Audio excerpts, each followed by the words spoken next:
यह काउंसलर समझदार और सक्सेसफुल काउंसलर्स में से एक थी, जिन्होंने कई जोड़ों को यह समझने में मदद की थी कि वह कितनी बड़ी गलती करने जा रहे हैं और शादियों को टूटने से रोक लिया था।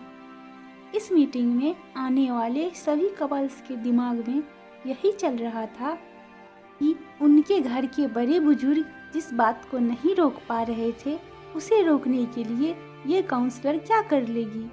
मीटिंग की शुरुआत होते ही काउंसलर ने कहा, मैं आपको वही सारी बातें रिपीट नहीं करूंगी जो आपने अपने दोस्तों, रिश्तेदारों या अपने शुभचिंतकों से सुन रखी होगी।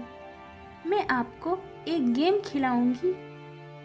उसने सभी जोड़ों को ध्यान से देखा और बाद में एक महिला को अपने पास आने के लिए कहा। जब वो महिला उसके पास आई तो उसे एक चौक देकर पास वाले ब्लैक बोर्ड पर अपने सबसे करीब 25 लोगों का नाम लिखने के लिए कहा। महिला ने सबसे पहले अपने बेटे का, फिर माँ बाप का और बाद में रिश्तेदारों, दोस्तों और सहकर्मियों के नाम को लिखने के बाद 25वां नाम अपने पति का लिखा। अपना नाम जब सबके बाद लिखा तो महिला के पति को, जो वहाँ खुद हाजिर था, बहुत बुरा लगा। मन ही मन सोचने लगा कि अच्छा हुआ, मैं इसे तलाक देने जा रहा हूँ, मेरा फैसला गलत नहीं है। काउंसलर ने महिला से कहा, अब आप उन 10 लोगों के नाम हटा दीजिए जिन्होंने आपको आपके जीवन में सबसे कम साथ दिया हो या कम साथ दे सकते हैं। महिला कुछ सेकंड सोचने के बाद अपने सहकर्मी और कुछ दोस्तों के नाम हटा दिए। इस गेम को न केवल वो महिला खेल रही थी, बल्कि इस मीटिंग में आए हर वह पति पत्नी भी मन ही मन खेल रहे थे, क्योंकि वह भी उसी परिस्थिति में थे जिस परिस्थिति में वो महिला थी। काउंसलर ने फिर से एक बार उस महिला को 10 और नाम मिटाने के लिए कहा। इस बार महिला काफ़ी सोच में पड़ गई। 3-4 मिनट सोचने के बाद उसने अपने बाकी बचे दोस्त और रिश्तेदारों के नाम हटा दिए। अब केवल 5 नाम बच गए थे, जिसमें उसके माता पिता और 2 बच्चों के नाम, साथ ही उसके पति का नाम भी था। हर कोई यह देखकर हैरान था कि सबसे आखिर में अपने पति का नाम लिखने के बाद भी उस महिला ने दोनों बार जब 10-10 नामों को मिटाने के लिए कहा गया तो उसमें अपने पति के नाम को नहीं मिटाया।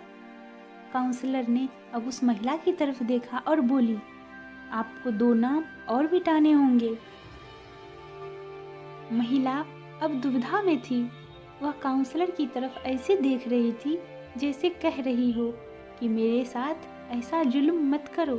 काफ़ी समय लेने के बाद जब महिला ने 2 नाम मिटाए तो उसकी आंखों में आंसू थे, क्योंकि वो नाम उसके माता पिता के थे। मीटिंग में आए सभी लोग इस घटना को बड़े ध्यान से देख रहे थे।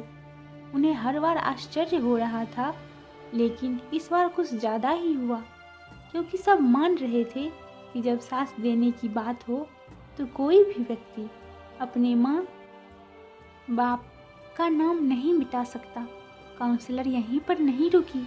उसने अब महिला से कहा कि एक आखिरी बार 2 और नाम मिटा दीजिए।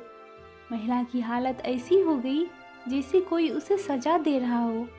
अब की बार उसने काउंसलर से मना कर दिया कि वह अब इस गेम को और ज़्यादा नहीं खेल सकती।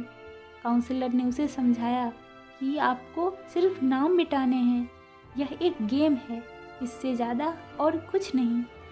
जैसे तैसे काउंसलर ने उस महिला को 2 और नाम मिटाने के लिए मना लिया। कांपते हुए हाथों से महिला ने जब अपने दोनों बच्चों का नाम मिटाया तो वह फुट फुट कर रोने लगी। उस महिला के पति के साथ साथ वहाँ आए सभी लोग दंग रह गए।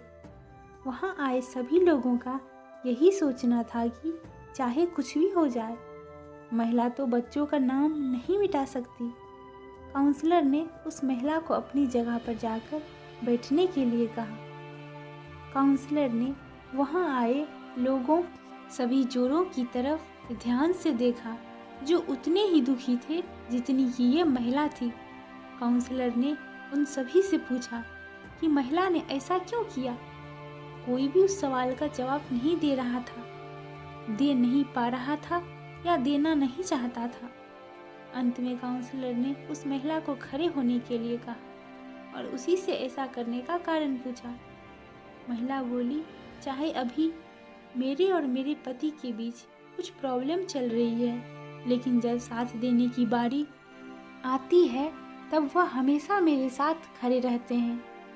मेरे माँ बाप बूढ़े हो चुके हैं और वह कितने दिन मेरे साथ रहेंगे मैं नहीं जानती। मेरे बच्चे बड़े होने के बाद हमेशा मेरे साथ रहेंगे इसकी भी कोई गारंटी नहीं है। लेकिन हमारे बीच इतना कुछ होने के बाद भी मेरे पति मुझसे कहा है कि वह अलग होने के बाद भी जब भी ज़रूरत होगी तब मेरा साथ देंगे। महिला बोली, हम पता नहीं क्यों तलाक तक पहुंच गए। आज उस गेम को खेलते हुए मुझे रियलाइज हुआ कि हम दोनों के बीच ऐसी कोई बड़ी समस्या हुई ही नहीं है। वह तो बस हम दोनों गुस्से में थे और कोई भी झुकना नहीं चाहता था। इसीलिए मैंने सबका नाम मिटा दिया, लेकिन अपने पति का नाम नहीं मिटाया। महिला की बातें सुन उसका पति भी खड़ा हो गया और अपनी पत्नी को गले लगा लिया और बोला, मुझे माफ़ कर दो, मैं भी तुम्हें कभी तलाक देना नहीं चाहता था। जैसे मैंने तुम्हारा साथ दिया वैसे ही तो तुमने भी मुझे जीवन के हर कदम पर सपोर्ट किया है। मैं तुमसे फिर से एक वादा करता हूँ कि मरते दम तक तुम्हारा साथ दूंगा। काउंसलर ने अपना काम कर दिया था। उसने वहाँ पर आए हर एक जोड़े को यह सोचने के लिए मजबूर कर दिया था कि जो वह करने जा रहे हैं कहीं वो अपने झूठे अहंकार और गुस्से की वजह से तो नहीं है, कहीं वह अपने साथी के साथ कोई अन्याय तो नहीं कर रहे।